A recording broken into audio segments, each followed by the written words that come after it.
네, 종목에 대한 고민 함께 들어보고요. 풀어드리도록 하겠습니다. 애정담 카운슬링 바로 시작해보죠.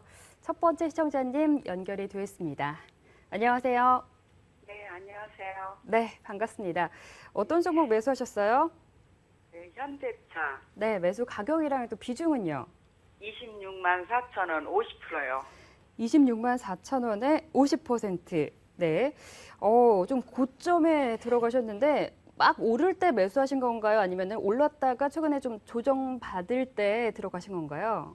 그러니까 제가 최고 고점에 네. 그때 최고 고가에서 이제 그러고 나서 네. 매수하고 그 다음부터 계속 이제 밀린 거예요. 아, 네. 오늘 좀 오르긴 했지만 여전히 매수가 미친데요. 어떤 부분이 저희가 도와드리면 좋을까요, 시청자님?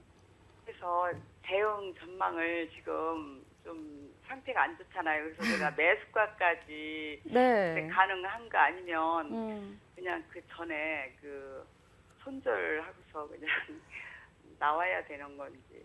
네. 그 전에 매수가 회복 전에 손절하라고 전략 세워주시면 손절하실 건가요? 예, 하겠습니다. 그래서 어. 네. 좀 전문가 분께 전략 한번 들어볼게요, 그러면. 네, 네. 네. 그러니까 목표가, 손절가 이제 네. 이제 앞으로 그 전망을 이제 네, 알겠습니다. 목표가, 손절가, 대응 전략까지 앞으로 전망까지 짚어드릴게요. 네네. 네, 감사합니다. 네. 네. 현대차 신기영 대표와 상담 도와드릴게요.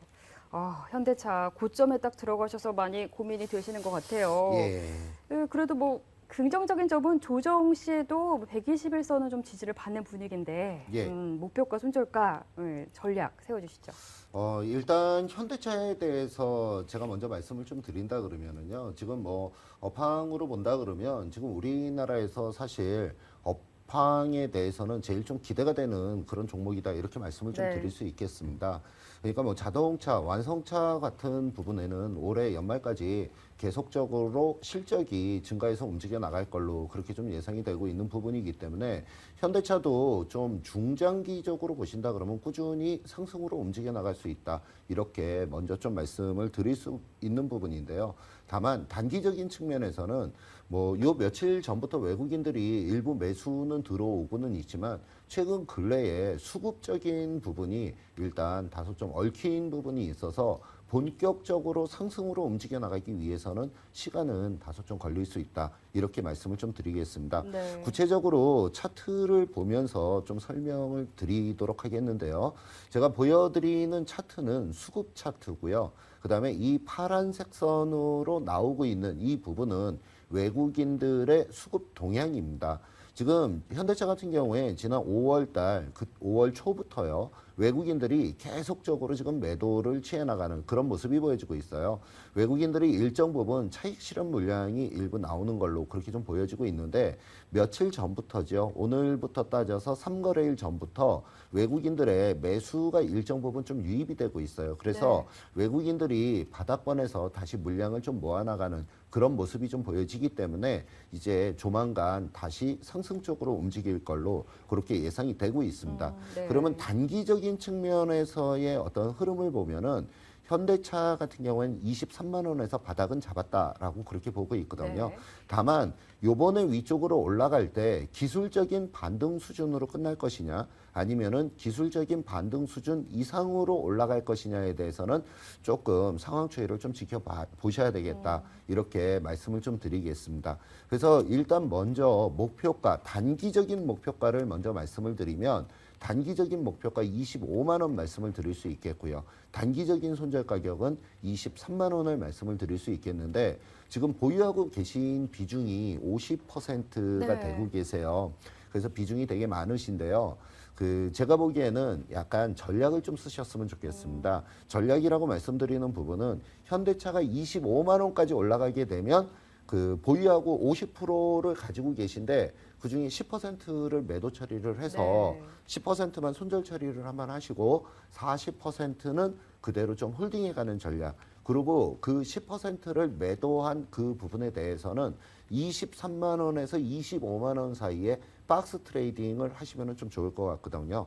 그래서 25만 원에 가면은 10%만 매도 처리를 하고 밑으로 다시 내려와서 23만 원 근처에 가게 되면은 다시 재차 매수를 하는 그런 관점으로 좀 접근을 해서 단기 거래를 조금 병행을 해서 움직이신다면은 그러면 좋은 전략이 될 수 있을 것 같고요. 다만 전체 물량을 다 같이 매도를 해서 밑에서 다시 받는다 그러면은 너무나 리스키한 부분이 좀 있습니다. 네. 현대차 올라갈 가능성이 높기 때문에 그래서 많은 비중을 매도는 안 하셨으면 좋겠습니다.